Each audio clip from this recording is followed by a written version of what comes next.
Akira is about to face the hardest choice of his life: confront Graham and risk everything, or protect his family and stay in the shadows.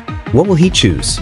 Watch till the end to find out. Beginning of the episode, Akira refused help from anyone and walked away on his own. His friends went quiet, worried that maybe, this time, Akira wouldn't help them at all. That's when one of them mentioned a strange festival he'd heard about. A festival where the winner mysteriously disappeared on the very same day they received the prize. Hearing this, Ashino immediately declared that they should catch whoever was behind these incidents. If they solved it, maybe Akira would finally acknowledge them. But the hero gently reminded everyone that they shouldn't rely on Akira for everything. They should take responsibility too. And so, he agreed to investigate the matter himself. Akira, Amelia, and their entire group headed toward the festival together. Once they arrived, Akira noticed a girl arguing with someone. Curious, he asked about her. The girl turned toward him and said she wasn't allowed to enter the competition. She introduced herself as a demon. Akira frowned. He couldn't feel any magical power from her at all. Was she really a demon? The girl introduced her name, Lottie,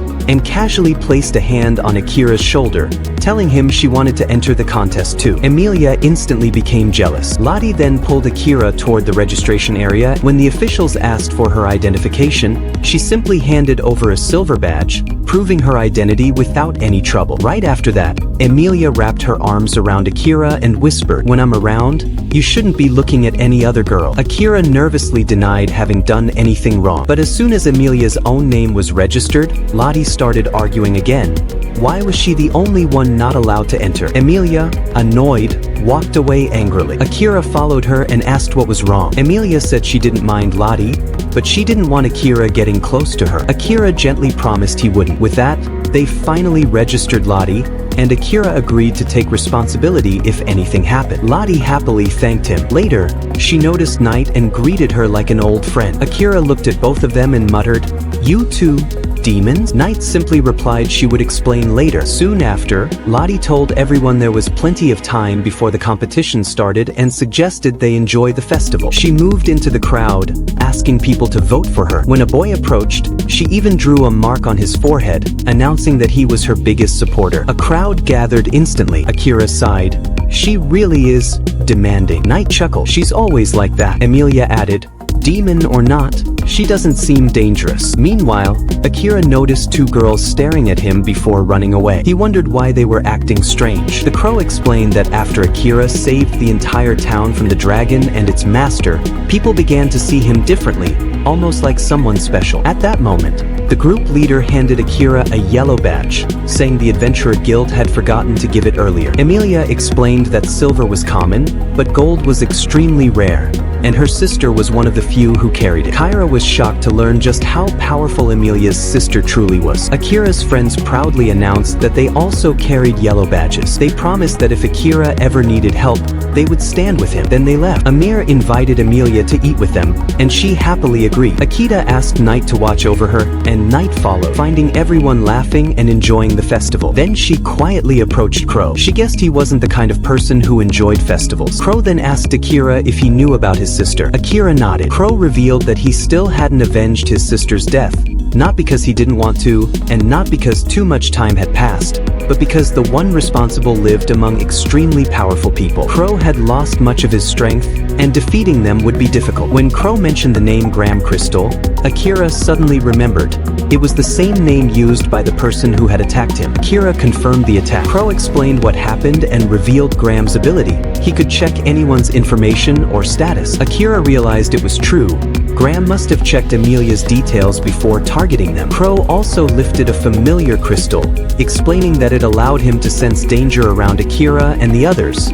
That was why he went to save them. Akira thanked him again and again, asking why Crow was suddenly telling him all of this now. Crow replied calmly, "I saved your life because someday I will ask you for a favor." Akira was completely shocked. Before he could respond, Gillies came to talk to Crow about supplies. As Crow walked away, he said, "If you join the competition, register my name too." Later, Akira and his friends found a perfect spot to watch the competition, thanks to Guru. One friend commented that Akira was getting very popular. When Kyra glanced at Vera's serious face, he fell silent. Yogi arrived, followed by Hashim, Knight smiled. It's Amelia's turn. As Amelia stepped into the arena, the crowd erupted in excitement. Akira watched her, mesmerized. Then it was Lottie's turn. She placed a glowing magical stone on the ground, and when it touched the surface, a bright light flooded the entire field. Everyone stared in disbelief. She's definitely a demon, Akira whispered. By the end of the contest, both Amelia and Lottie were declared winners. Lottie proudly said everyone must be shocked she kept up with Amelia. Akira complimented her, and Lottie teasingly asked if he was interested in her. Akira quickly answered he only liked Amelia, making Amelia blush. Lottie promised to work even harder for the next contest. As everyone packed up, Gullies told the group to head to the hotel, but Lottie refused. She wanted to stay behind to make sure no one caused trouble for Akira and the others. At the hotel, Hiro revealed he'd researched the contest and learned that the prize would be given the next day. Amelia joked that the prize might be food. Hiro laughed and told her that if it was food, he'd give it to her, making her even happier. Later, everyone went for a bath. Amelia asked Akira to join her, but he refused. She teased that he could just go invisible if he really wanted to. Crow overheard and whispered to Akira to remember the thing between them. Amelia became suspicious. Moments later, she grabbed Akira, tossed him onto the bed, and demanded he answer her questions. When he refused, she used magic to put him to sleep and stormed out. She confronted Crow, demanding to know what he wanted from Akira. Crow calmly explained they were only talking and that Akira wasn't being forced into anything. Crow added that Akira chose this path himself to protect Amelia. Hearing this, Amelia calmed down, but the worry remained in her heart. The next morning, Amelia, Lottie, and Akira's friends headed out to receive the prize. Lottie asked where Akira was, and Amelia said he was still asleep. The group said it was better this way, otherwise he wouldn't let them help. One friend admitted they didn't know Lottie was dangerous earlier and agreed they needed to be more careful. As they entered a strange area, masked attackers suddenly surrounded them. They asked Amelia to confirm her identity. When she did, they told her to come with them. Amelia refused. Someone who hides behind others is nothing but trash, she said coldly. Enraged, the attackers lunged at her. Amelia unleashed her power and slammed them all to the ground effortlessly. She demanded, "Why are you after me? What do you want?" At first, they refused to speak, but as Amelia raised her power again, they finally broke. They revealed their mission: to steal all valuable items from tournament winners and smuggle them elsewhere for huge profit. Anyone who tried to expose them would be silenced with money. Amelia's anger boiled over. "We are royal people," she declared, "not someone's property. No one has the right to use us." She was about to finish them when Lottie suddenly stepped between them. "We know they're bad," Lottie said softly, "but that doesn't mean we need to kill them. They deserve punishment," Amelia argued. "Yes," Lottie agreed, "but everyone has their own story. It isn't our place to decide their end." From a distance, Akira watched silently. Even though Amelia had knocked him unconscious earlier, their minds were still connected. He could feel her anger, and he didn't want her to cross a line she could never return from. Lottie gently placed a hand on Amelia's shoulder. "I stand for justice. If you want to kill them, do it only when I'm not here." Akira let out a quiet breath of relief. "Thank you, Lottie. Truly." But then a heavy thought struck him. What will Amelia say if she ever learns I've killed someone before? Akira asks Gillis about Crow, to which he tells her that Crow is the person who raised her because her mother went crazy due to his training and her father was also gone, due to which only Crow was the person who made him young, to which Akira says that he wanted to be what kind of person is Akira, to which Gullies tells him that he is the first person who has helped many people and helped him too. Now it is up to Akira to return it or not. Then Knight returns after conducting an investigation and tells Akira that there are camera-like devices installed everywhere in this city, the purpose of which is only to keep an eye on the whining people, and this time their target was Amelia, to which Akira says that he will have to decide very soon. Gillis says the same device that you saw in the palace, to which Akira says that he knows what the people here call it, to which he tells that it is called a camera, and the Knight tells that the hero brought many things here and he used this device according to their name to use his magic. To which Akira says that he would like to see all those things here. As Amelia and everyone else return, Akira stands up and tells everyone he wants to make a decision. To which Ashino says that if Akira called us here, it means that Akira is willing to work with us. To which Akira says that if that is the case, why didn't you tell about the accident that happened at the festival? To which Hiro asks him how he found out. To which Ashino apologizes to Akira and says that we did all this because we wanted you to prove yourself powerful. Akira say you wants it so you decided to fight yourself. if this is all enough for him. To which Ashino asks to Akira if he wants to work with him. Akira says they all have the same destination, but there is still a lot that he have to do. So first of all he has to dispose of Graham so that he cannot target Amelia again, to which Crow says that they should go to the Uruk city. Crow says if Akira will keep everything in his mind that has happened, then he will tell him about a person who knows about all of this, to which Akira says that he has understood, and to which Gillis says if that is the case, then we should all reach the border of Demon Guns so that Akira can reach there. To which they open the map, and as Shino chooses the place, Crow refuses, to which Galuz says that his mother lives here for the same reason, to which Akira is surprised and asks Gullies his mother is still alive. Gullies tells him that it is a very long story. As soon as they choose the place, everyone knows they get ready for the fight, and as soon as they reach carriage, Crow asks Amelia if she got all the supplies she needed, to which Amelie tells him that he is still getting the last books. Amelia says that she has to tell Crow two things. First, that he should not put any pressure on Akira, and second, that she becomes his student so that Akira does not have to face failure because of her. To which Crow says that he has already forbidden her. Does she really think that she can defeat him by making herself strong? Amelia say in firm tone. To which Crow agrees. As Akila starts to leave, Gillies gives her a bag and says that he forgot it before leaving the palace. Akira asks what is in it. Gullies says that he does not know, but it will help him in the journey.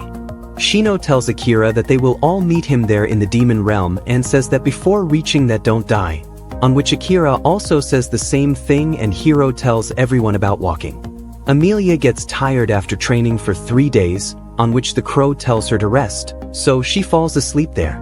Seeing her tired, Akira says that he was not sure that she would go this far, on which the Crow tells him that he has never seen such a student before and he already had her eye on her, on which Akira asks how she is, on which Crow tells him that she is the first princess of Elf who brought back the Elder, on which Akira is wonder if that is the case, then why did you strictly forbid her in the beginning? On which Crow tells Akira that earlier she was not capable of it, but now she has given her the shield to do this work, and that is why he has chosen her as student, and she has made a spell that can break any kind of magic, and that is why if it becomes even a little dangerous, she can even lose her mind on that person. But Akira says it's dangerous. Crow says he just needs to control himself and he can live here until he can avenge his sister. Night is watching over everyone on the roof when he meets Letty, who asks him the reason for his being here, to which she tells him that she is only shaving here because of her own master's orders, on which the stick is found with her. As Akira and everyone reach Uruk City, Crow says that he will mean there's someone tell them about this place. Akira says he doesn't know about it. The Crow says that he will send someone to show them the way, saying yes. Crow goes there, then he reaches a place to eat alone. There they enjoy eating as soon as they are talking among themselves. At the same time where there, Lia comes running and meets them both. Lia takes Amelia and Akira with her to the palace, getting better. And standing outside the palace gate, Akira tells Lia that Amelia is also learning Crow, which makes Lia forbidden, and the surprised ones ask if she is really learning, to which Amelia replies, yes, she is learning now, to which the Amelia says that it is very difficult, but she will show it. As soon as they enter the palace, the king welcomes them and Amelia and thanks Akira for saving his daughter, to which the king tells Akira that he wants Akira to help him defeat Graham, to which Akira forbids him. On this attitude of Akira, the king allies say Akira to show some respect. The king says, don't you have any protection for yourself? At that time, Akira says that he doesn't need anyone's protection, he can protect herself. On which, one of the king's men starts talking and says, the way you did it to saying other is fake, it was a kind of delusional, to which the Amelia gets angry and says that you are accusing Akira and like that. As soon as she starts attacking him, Akira stops Amelia and says, let there be a competition to find out whether I am lying or not.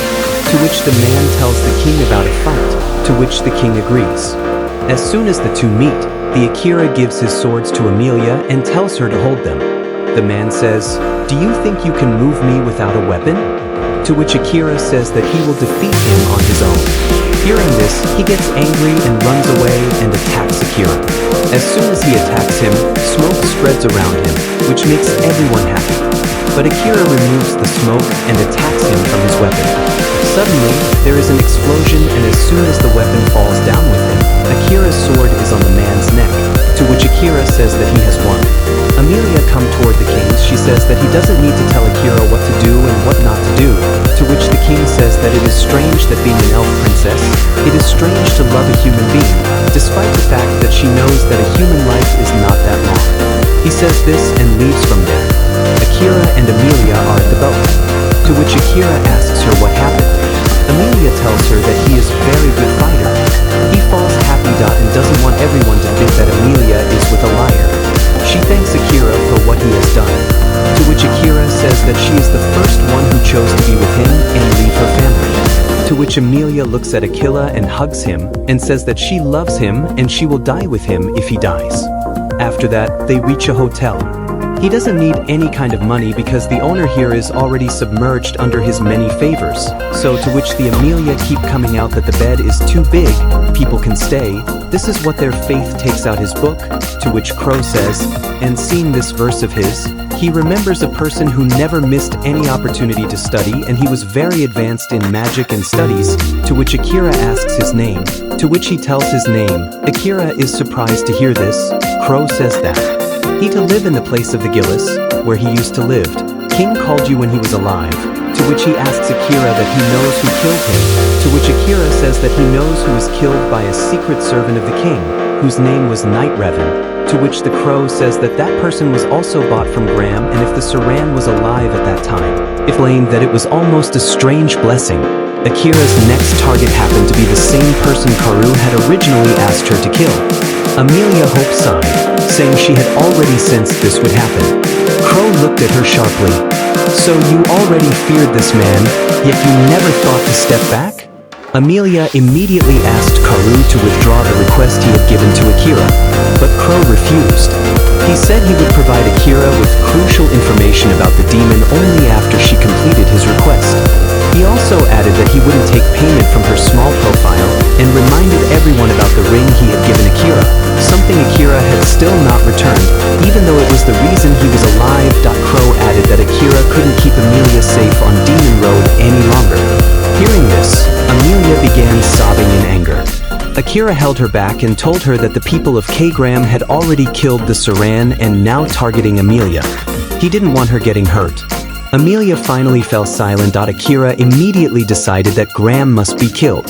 Crow commented that Graham had grown distant from him lately. Graham hadn't shared anything with him and was moving on his own. Karu said it didn't matter, Graham was following his own agenda now. Crow then asked Akira if he understood that Graham possessed many abilities that made ordinary people collapse. Crow confirmed that Akira already knew this. Crow explained that Graham's power came from drugs and experimental medicine, substances strong enough to give even the weakest person the strength of a demon. Their price, however, was devastating. Users slowly lost their consciousness, identity, and humanity.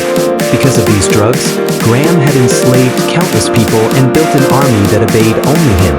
Crow added that the sudden attack on the Saran and its destruction felt suspicious. One thing was certain, even a place like that could not survive such numbers. If Graham wasn't stopped soon, Human Road would fall into chaos. Karu then asked Kara if she had told Akira to eliminate Graham. Crow told Akira that Graham had been involved in the illegal army that trafficked humans. Those buyers demanded an insanely rare resource, something found only in Graham's region. Graham used that resource to turn his soldiers into monsters. Hearing everything, Akira finally decided he would kill Graham. He stood up and walked out. Amelia quickly followed him. Crow say he understood. They both were suffering from the same truth, but they still couldn't give an honest answer to it. Morning came. Akira, now alone, was approached by the Crow. They asked if he had slept. Akira replied that he had. Then Leah appeared. Without hesitation, she began scolding Akira for the previous events. Akira insisted she had done nothing, and that it was Akira who had angered King. Leah snapped that she wanted her own father forcing Akira into dirty work. The Crow pointed out that he must have told Akira about hitting the Graham. He explained that the king was trying to use someone else because if Graham's secrets were exposed, his influence would spread deep underground. That's why Akira had been made a pawn for a man whose end he couldn't even imagine. Feeling guilty, Leah apologized again, saying her father had wronged Amelia greatly. Akira asked Amelia about this, and Amelia admitted she had almost forgotten. Leah offered to show her around the city, calling it her way of apologizing. Amelia looked at Akira uncertainly, but Akira gave permission that Leah also demanded Crow to come with them. Crow agreed as well, saying Leah deserved a chance to make things right. Amelia finally nodded, and Leah thanked her. As they walked through the city, Leah excitedly told them the plan. First shopping, then exploring. Inside the office, Amelia quickly understood Leah's intentions. She requested to speak with Akira alone. This irritated Crow, who said he would leave them there and look for a place on the way back. When the two were alone, Akira asked Amelia what she wanted to say. Amelia sighed deeply and replied, "Don't you know? Leah likes Karu." Akira froze. Crow? But he's so much older than her. Practically like her grandfather. How could she? Amelia said that such situations were common, and the emotional gaps that formed between people during these times were also considered normal. Then she told Akira that she wanted to speak with her privately. But the moment Akira stood up, Amelia stepped in and said she didn't want Crow involved in their conversation at all. Amelia insisted that there was no need to overthink everything. They had gone to the demon realm. She told Akira that the laddie had never promised that every reason must be understood. Some things should simply be left alone instead of being forced open. The knight frowned and said that it almost sounded like Laddie had developed a personal interest in someone. Why else would she be chasing the matter so intensely? Laddie snapped back, saying she didn't want to stay close to her father or be dragged into his affairs again. While they continued talking, Laddie and Knight eventually arrived at a small outpost. Lucky looked around and asked the Knight what this place was. The Knight explained that it was a small inn used by traveling adventurers. Laddie told the Knight she already knew this. When they stepped inside, a man at the counter said they were preparing food, but all they could serve now was bread. Laddie handed over the payment and took it. The man asked her if she had come to this region to earn money. He explained that the guild master here was a dangerous line of work, but it paid extremely well. If she wanted safer work, she could deliver goods to the human world. It paid little, but it was peaceful. She added that someone known for gathering information had collected a lot of intel about Graham. Even Knight was surprised to hear that. Meanwhile, Akira told Amelia that he knew who had the doubts in his mind. Amelia told him not to listen to unnecessary voices, but Akira continued. He said he had decided to take revenge on Saran even before he met to Amelia. He wasn't going to back out now. Eliminating Graham would reduce Amelia's danger, and Amelia say she becomes strong, no one attack her again. Akira asked quietly, "And what about Crow? His revenge will consume him. One day he'll burn out and die. I don't want that to happen." She remembered what Laddie had said about how every human life ended. Elsewhere, the Crow took Leah to a flower field. She lit up with joy the moment she saw it. Crow told her that these were the same flowers he had seen before in the city, the flowers Akira had told her so much about. Leah reached out to touch one, but Crow quickly stopped her. He explained that the flower was extremely dangerous. Akira had told him that in his world these flowers were even used for killing, despite their beauty. Leah then asked Crow how he discovered this place. Crow admitted he had been wandering aimlessly, and when he found the field, he wanted to share it with someone. But at that time, there was no one. Leah smiled and said that if he ever came to like someone, he could bring them here and make them happy. But Crow shook his head. He said he had stopped allowing himself to like anyone. Ever since he decided to take revenge for his sister, he had stopped believing he deserved happiness. As long as his revenge was incomplete, he had no right to enjoy anything. Meanwhile, Akira's companions were gathering wood and discussing plans to hunt animals for dinner. As Ashina and Sato sat down, Sato commented that Gullies was helping with everything and that he was thankful for him. Ashino replied calmly that he was only doing what Captain Siren had ordered, helping them return to their world. That was their mission. Sato said that Akira didn't need Gullies or any special help. He had already done more than the rest of them, and in this world, he had stood strong on his own. Even when he tried to talk to him, he often ignored him. Ashina added that Akira had remembered him as sister's brother, not because he owed anything to them. Sato had always believed that Akira was stronger than them. Ashina reminded him that the Gullies had warned them not to push themselves beyond their limits. Sato sighed and said, "Being called a hero isn't enough, and I know Akira. He's not someone I could ever doubt." He was living his life normally, but ever since coming here, one thing had become clear to him. One day, he would become just as important as Akira. Ashina noted that this was the first time he had ever made a decision that genuinely surprised Seishu. Meanwhile, Amelia turned to Akira and asked what his real decision was. Akira replied calmly that there were many reasons he wanted to end Graham once and for all. Amelia stepped closer and said that if Akira truly wanted to go through with it, then she would support him no matter what. Akira hesitated for a moment and asked, "You won't hate me if I end someone's life?" Amelia shook her head. "I won't." Just then, Akira noticed a little girl looking around the market stalls, refusing to leave without buying something. Seeing her brought back an old memory. His sister, when she was young, stubbornly refusing to go home without getting what she wanted. He remembered that day clearly. His father had already left them, and Akira had told his sister that they didn't need to stay in that house anymore. They were moving into a smaller place. His sister didn't want to leave, but Akira gently explained that staying together as a family was what truly mattered. That finally convinced her. When they reached the small, cramped house, Akira cooked food for their sick mother. His sister happily ate it and told him she would try cooking on her own tomorrow. Back in the present, Amelia noticed Akira's distant expression and asked if something was wrong. Akira shook his head. "It's nothing. I just grew up with a lot of questions. If I kill someone and return home afterward, how could I ever face my parents again?" At that very moment, a TV broadcast played in the human world. The news reported that 28 children were missing, and despite all efforts, there had been no success in finding any of them. Akira's sister, sitting in their small home, asked their mother when Akira would return. "She cooks for us at every night," she said softly. Their mother replied, "He'll come back. Don't worry." The girl smiled faintly. "Because we're a family, and families stay together." The scene faded out, bringing the episode to an emotional close. And this is where our story ends for today. If you want part 2, make sure to tell us in the comments. Thanks for watching.